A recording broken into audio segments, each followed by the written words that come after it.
When we first saw those cliffs, we just couldn't believe our eyes. It was like something from your wildest climbing fantasies.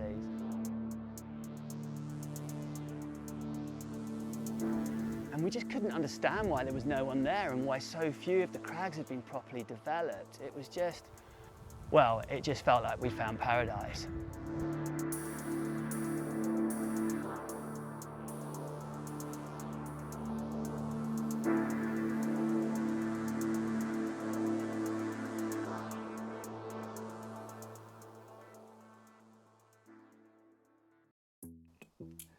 I'm Neil Gresham from the UK, and few experiences have influenced my climbing as much as when I first set eyes on the cliffs of Kalymnos back in 1999.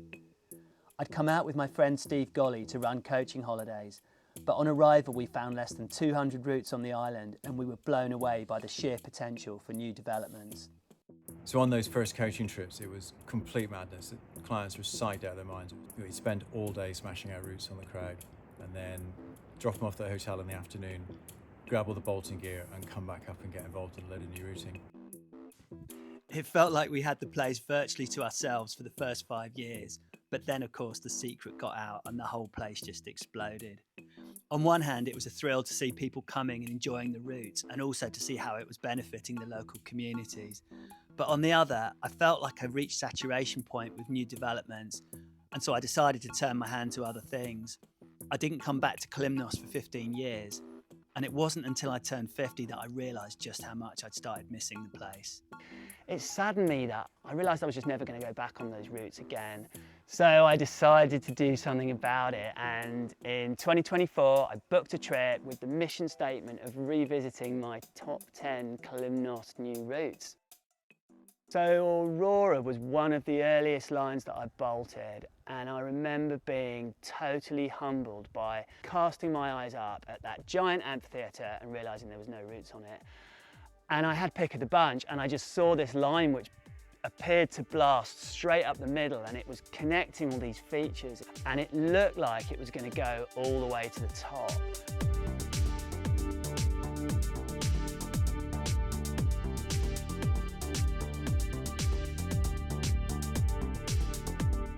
I guess most older climbers do have this concern that one day they're going to lose their superpowers, and I must confess I was a bit nervous about coming back here to pit my wits against these routes that I did in my youth, but then that was the exciting part.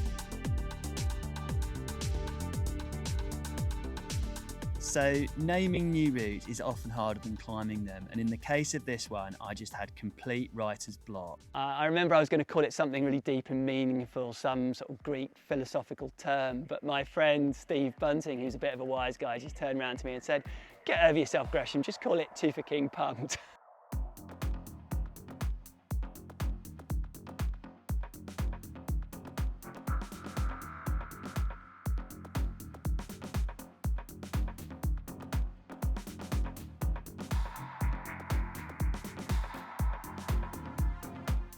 It was just such a weird feeling going back on these routes and realising that all these holds and moves are actually stored in your memory archives, but you can't access them, and it all just came flooding back.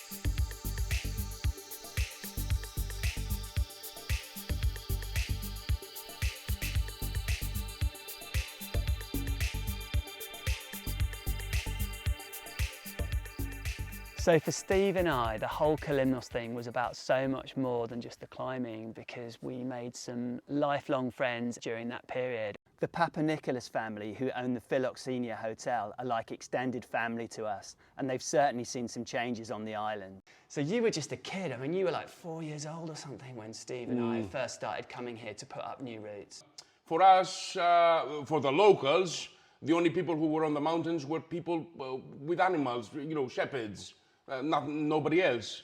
For us, it was the first time we saw people actually walking on the mountains doing stuff. it was really, really fast when they started saying, oh, we've developed so many routes, and these people came and developed routes, and these other people came and developed routes. And before we even know it, it was up to 1,000, 2,000 routes on the island, and people started coming in masses. Then there was Rita from the Kokkinidis restaurant, who even brought food to our hotel when we were stranded during a flood. God, so nice to be back. So nice to be back. All right. Yeah, man.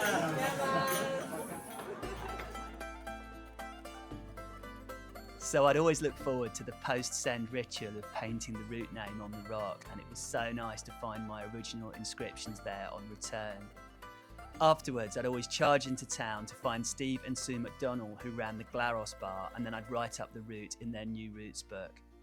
Steve and Sue also held a Bolt fund, and we joined forces to raise money for the first mountain rescue stretcher for the island when I gave a slideshow in their bar. We've got a little bit of a surprise for you, a little trip down memory lane. We've got our old routes book, or our old new routes books. No way, I haven't seen this for so long. How far does it go back? I don't think we started until 2002. And in the beginning it was easy because everyone used to come to us and everyone used to write in the new routes book. But as time went by, the internet and everything else, people started putting it online and sending emails with the new routes, and so it's not quite the same as having your beautiful drawings. I often wonder if there's another Kalymnos still to be discovered on the planet, somewhere that feels raw and pristine, yet with climbing of such high calibre. I think the significance of all this first hit me when I went to Jurassic Park and realised that there were so many king lions still up for grabs. Pterodactyl was an obvious choice for my Kalymnos top 10 because it's an easy route with all the vibe and attitude of a hard route.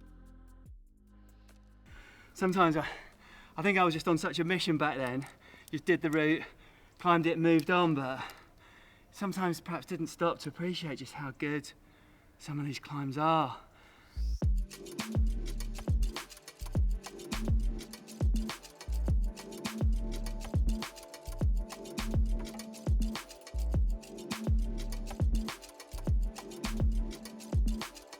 So new routing often feels like a bit of an emotional roller coaster. Sometimes you see something that just looks totally impossible from below, but you just can't resist having a look. And then you get up there and you find holds and you think, oh my goodness, this is going to go. And before you know it, you're piecing a sequence together and then you're trying to do it. With Labyrinth, I had this final all-out go at the end of the trip and I didn't make it. I was totally gutted because I really wanted the first ascent, but luckily my flight home was cancelled because there was this volcano in Iceland and there was this big cloud of smog, so the planes couldn't fly. So I managed to get myself another 3 days on the island, which was enough to get the job done.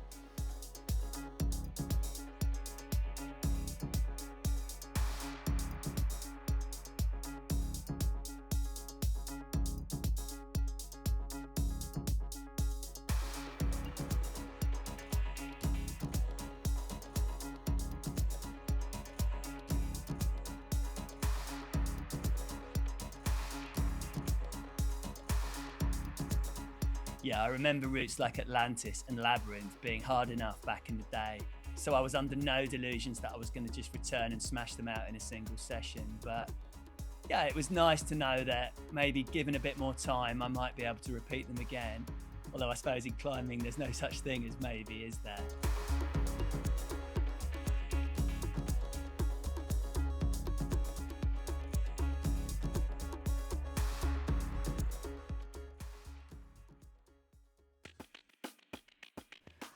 So I guess the ultimate dream for anyone who puts up new routes is to develop an entire crag that's super high quality. And thanks to a local French activist called Claude Edu, this is what I ended up doing. So Claude took me over to the valley of Vathie, which is a bit off grid, and he pointed out this incredible looking cave. And when we scrambled up to the base and stood underneath it, my jaw just hit the floor. It's actually putting a bit of a lump in my throat. When I first saw it, and I couldn't believe no one else had been here. And you could just see choofers and pockets all the way. You realised that all the lines, or most of the lines, would go.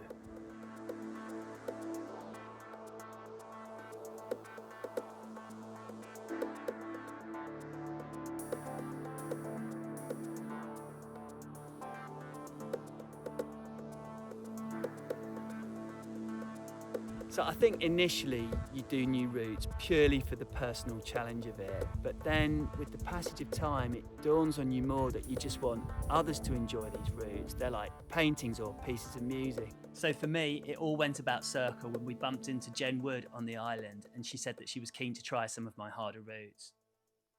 So I started as a comp climber and have sort of always done that, you know, focus on the comp season. Rock climbing has just been like a holiday. But yeah, this year I just decided to really commit to rock climbing, and yeah, it's been mint, like absolutely loving it. Yeah, I knew Neil had put up a lot of routes on the island, like I read the guidebook a lot. But yeah, there's been a few I've had my eye on, but yeah, it's been a really cool opportunity to get to try some of the others. Yeah, it's always inspiring when a talented young climber shows you how it's done. But this really came at the right time because Tyrant was the last route of the trip and I was really starting to flag. So Jen's performance gave me a welcome kick up the backside. Come on.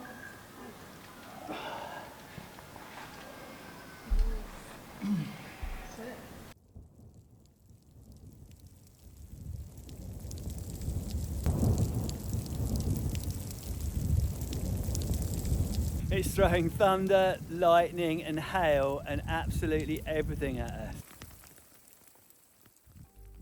It's just been amazing to come back here and climb on these routes. It was everything I wanted it to be and more.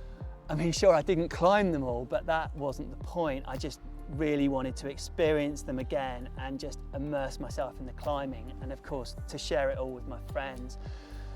And I just can't believe how quickly the last 20 years have flown by. And if this has taught me one thing, it's that you have to just do what matters to you and take your chances while you can.